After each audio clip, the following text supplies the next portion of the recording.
A private funeral for George Floyd was underway in Houston as his death at the hands of Minneapolis police officers continues to fuel urgent demands for racial justice and law enforcement accountability. Floyd will be laid to rest Tuesday alongside his mother at a cemetery in nearby Pearland. We may weep, we may mourn, we'll be comforted and we will ride home. That is for sure, Pastor Mia Wright told those gathered. A new Washington Post Schar School poll shows overwhelming national support for the protests prompted by Floyd's death last month. And that support is translating into change. New York's legislature has begun approving a series of measures aimed at police accountability. The University of Alabama is removing plaques honoring Confederate soldiers from its library, and Indianapolis has declared racism a public health crisis. A closer look at some recent developments.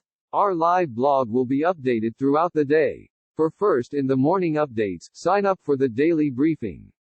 Here's the latest news. About 500 invited guests gathered at the Fountain of Praise Church Tuesday for the funeral of George Floyd, the final episode in a series of memorials celebrating the life of a man whose death has shaken the world.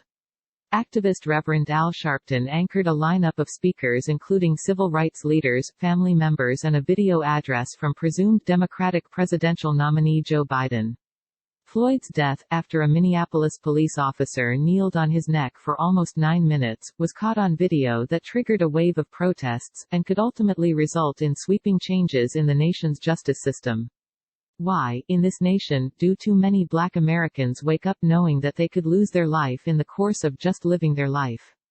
Biden asked. Why does justice not roll like a river or righteousness like a mighty stream?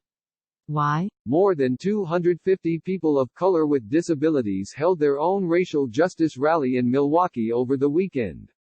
Though people of color with disabilities are among the most severely harmed by police violence, they've faced barriers in participating in related protests, organizers said. Ateens Davis, who flew in from Maryland for the protest, taught the crowd how to sign Black Lives Matter in American Sign Language. People with disabilities weren't really included in the nationwide marches, said organizer Harvey Ross. It's like that in society for the most part. People see us but we're not recognized. Rory Lennon, Milwaukee Journal-Sentinel. State lawmakers in New York are passing bills too quickly to gain political appeal, and New York City leaders are demonizing law enforcement in the aftermath of nationwide George Floyd protests, the president of the city's police union said Tuesday. No one's read the bills. They're legislating by signs in a protest, Patrick Lynch said. Law enforcement claims the proposed legislation advocating making police disciplinary files public is a threat to their safety, and the safety of their families. We deserve to be protected as we protect you, said Correction Officers Benevolent Association President Elias Hussamuddin. Christiana Pineda. The University of Alabama will remove 3 plaques honoring Confederate soldiers and begin a study of campus buildings to determine whether they should be renamed.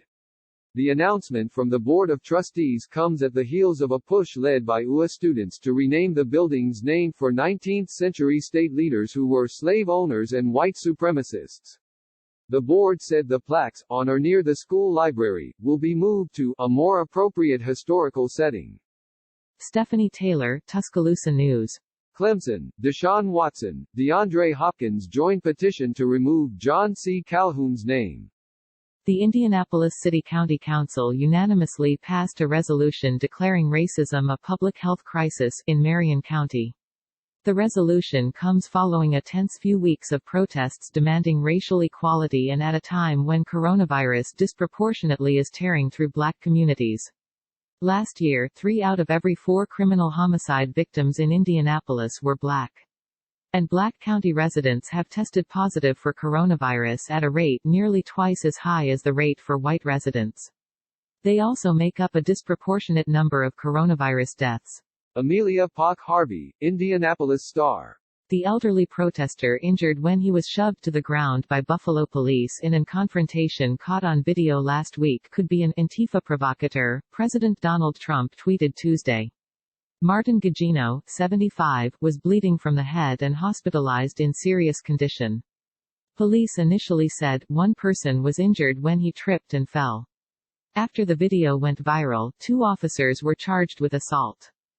Buffalo protester shoved by police could be an Antifa provocateur. 75-year-old Martin Gugino was pushed away after appearing to scan police communications in order to black out the equipment, Trump tweeted, adding, "I watched, he fell harder than was pushed.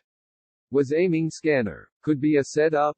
Police departments have failed to ensure blacks are treated equally to whites, and President Donald Trump's response to nationwide protests has been insufficient, according to a Washington Post Schar School poll.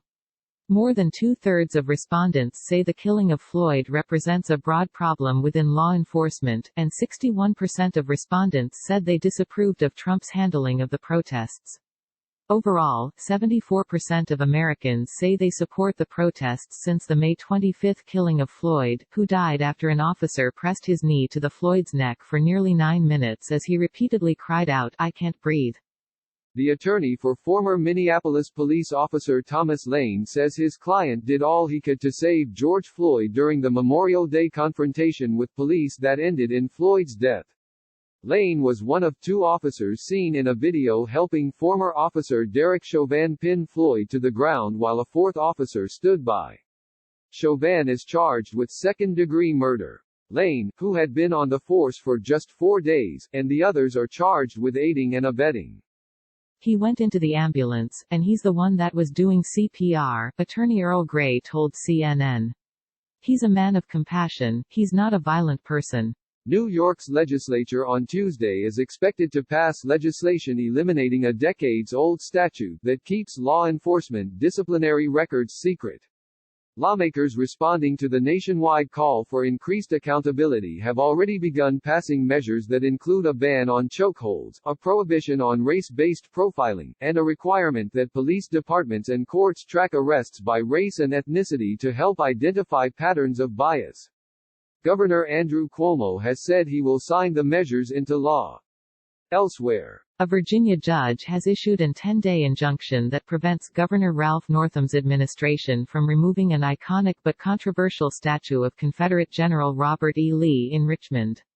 The governor, however, won't be deterred, a spokesman told the Progress Index, a member of the USA Today network. Governor Northam remains committed to removing this divisive symbol from Virginia's capital city, and we're confident in his authority to do so, Press Secretary Elena Yermosky said in an email late Monday night. The injunction came down the same day Defense Secretary Mark Esper and Army Secretary Ryan McCarthy signaled their willingness to discuss scrapping Confederate names on forts across the country. Bill Atkinson, The Progress Index. A massive Black Lives Matter mural painted on the street leading to the White House captured the world's attention last week, an eye-opening visual that, remarkably, is large enough to show up on satellite images. It also captured the imagination of artists, community activists and local officials across the nation seeking ways to express themselves in the wake of the death of George Floyd. Similar works have been completed in the California cities of Sacramento and Oakland and in Raleigh, North Carolina. The Reverend Jesse L. Jackson Sr. has been at the heart of the fight for civil rights for most of his 78 years, a journey that has taken him from aide to the Reverend Martin Luther King Jr. to running for president in 1988. But while social justice gains have often been elusive, Jackson now finds himself optimistic. The multi-racial and multi-city protests sparked by the death of George Floyd suggest that many Americans have become painfully aware of the nation's festering racial wound, Jackson told USA Today Monday. "I'm hopeful because we have finally pulled the scab back," Jackson said. "Many white people never had the chance to really express how they feel. These marches are marches of hope. White people are saying racism is a problem, that's an awakening." Marco Della Cava, USA Today. Contributing, The Associated Press.